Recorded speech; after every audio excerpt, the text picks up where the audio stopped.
All right, this is a quick one. It's actually a question and we want to answer it. All right? I have been waiting on God for a life partner.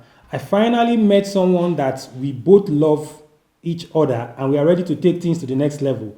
We decided to seek the face of God through our pastors, and mine said we are good to go, but his own said we are not. Confusion. Please, what can I do in this situation? My heart is ripping apart because this is a man that loves me and I love him too. And I love him too. He is everything and more I want in a man. Number one, like you said, confusion. But guess what? God is not the author of confusion. No, he's not. So this one saying here, one saying that, there's something not right about that counsel. Whether it's coming from, I don't even know. But just go ahead and share what your thoughts are. Okay. First of all, I want people to understand, brothers and sisters in church, please, marriage is an individual choice. It is not a choice to be made by your pastor for your life. Let me tell you, your pastor is not going to be there if you receive Shege Pro Max in that marriage. Marriage should be prayed for by you. It should also be investigated into by you. Yes. Like if you watch one of our videos that we've done before, you can pray and still make a mistake in your marriage. Yes. Is it possible? Yes, it's true. You can pray and still end up with the wrong person. Do you know why? Because our individual desires as humans, as human beings, always come into play whenever we are choosing spouses. You want him tall, dark, brown. You like them fair. You like them with money. You like her like this. See, because of those preferences, sometimes you can make mistakes. Even though God sends the right person. You want them fair. God sends a chocolate dark woman like this to you. You say no because of your human preferences. Yeah. And you do not understand that in marriage, those things don't matter. Whether she's chocolate or fair. If she's showing you Shege Pro Max, it doesn't mean anything. Whether he's tall and dark, if he's showing you Shege Pro Max, it is so irrelevant. If he has money, but he's turning into a punching bag in the marriage, it will be so irrelevant. If he abuses you verbally, it will be so irrelevant. If he knows how to pray, if he's a prayer warrior in church, it is so irrelevant.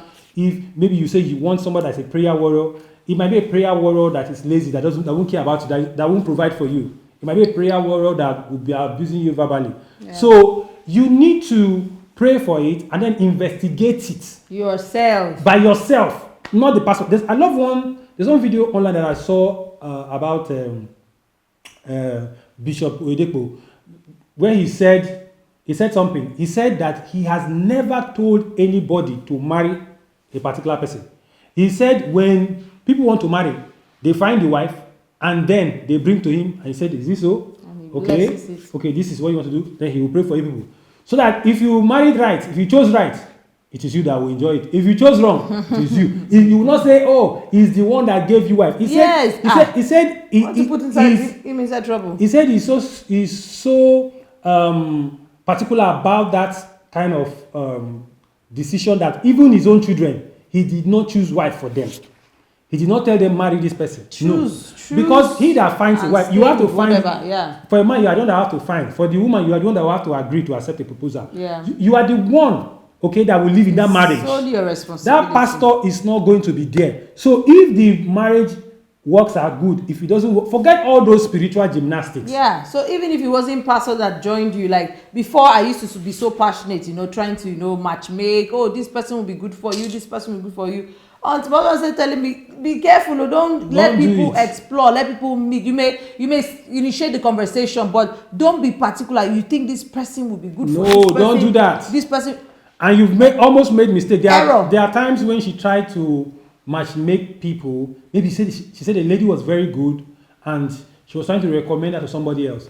But my wife did not know the true character of that lady. By the time she now saw the other side of the lady, she now knew why men were running away from that lady. She did not know. When she told me, this lady looks cute and she's getting older. I just felt and she said, God, she loves God. Yes, God, she loves God a lot. God. She's always about praying, worshiping God. That was the thing that confused my wife. But when my wife now worked with her on a different level that had nothing to do with, the spiritual, being a Christian, the whole prayer and this thing, my wife now saw another side of her and said, what? This is what the men see. So sometimes you don't know what people see. Okay? The pastors themselves will not see that thing. Pastors themselves, they are driven sometimes by their own selfish interest. Let me tell you the truth. For instance, now, a pastor does not like, most times, will prefer that a brother will marry a sister from his own church. Mm-hmm. Yes, I've seen that. I, in particular, not to my wife, I've been in a situation where a pastor that I was in his church almost wanted to set me up with a member of his church that was a relative of his. Yes. He wanted to set me up to marry her. Yes, that's how it is. And I thank God I did not. And the funny is that I was never attracted to the person.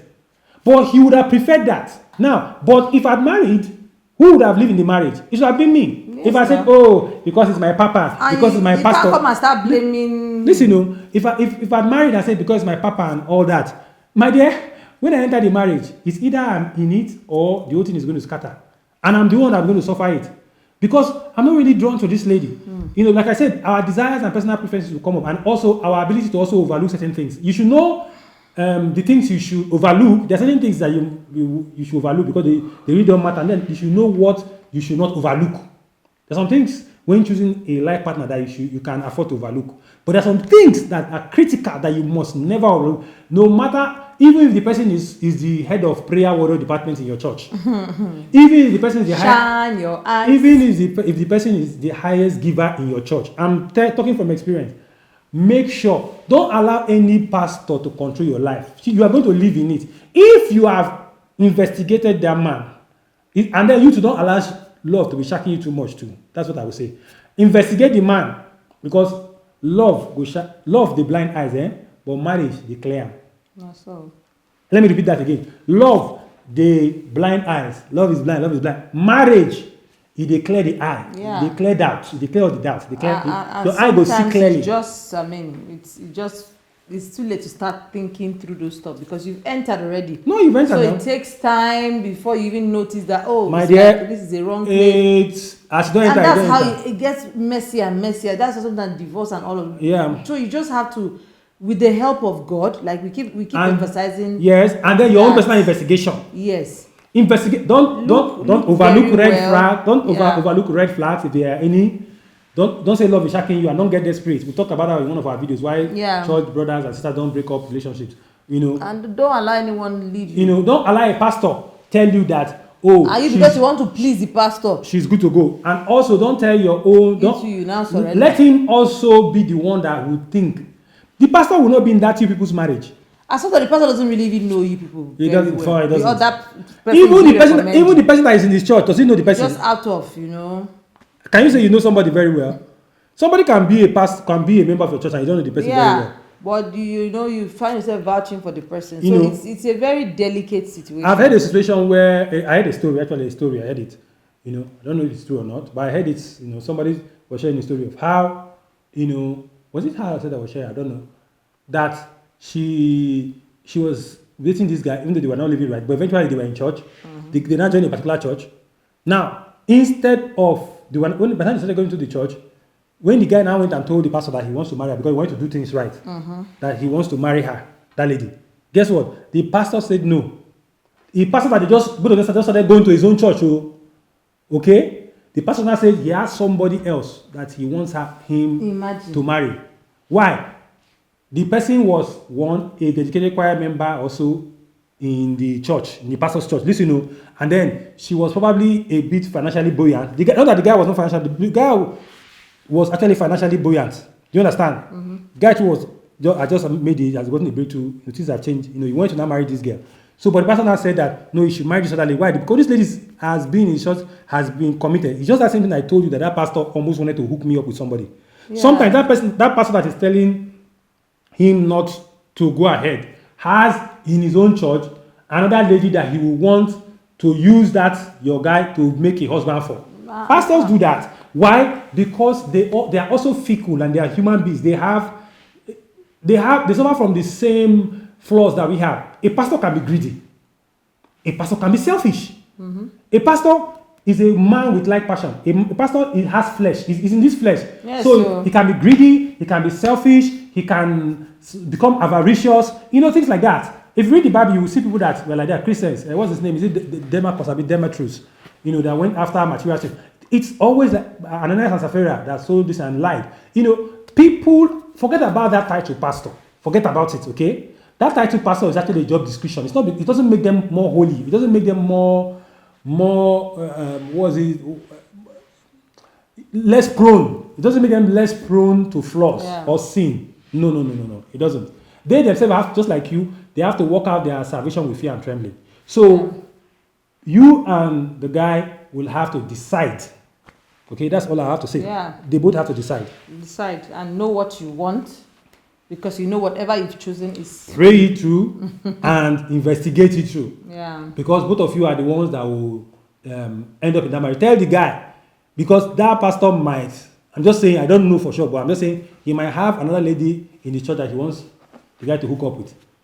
Seriously, for whatever reasons that they have. So that's our take on that. So be aware. Be guided by wisdom, okay? Wisdom is profitable to direct. And talk to him. You should not take everything that the pastor says to be the word of God. There are some things that have nothing to do with the word that God did not tell the person. There are some things that God did not tell the pastors. But they will say it as if authoritatively, as if God said. Yes, I've heard such things. I've been in a situation where one man of God almost wants to come. The guy tried every way to hoodwink me to give. I did not give. The way they will say it, also authoritatively and all that. Yeah. So that's why we need, as Christians, we need to know the word of God for ourselves. Very important. We can see all these things. Yeah. Very, very important. So, sister, that's our little take. Is that all you have to? That's it, Abi? Yeah, that's it basically. That's it basically. So that's a short question and answer, but it became long because I was trying to explain it. It's not really a chat; it's a question and answer. Okay. So we'll see you on our next video where we answer that question too. All right. Bye.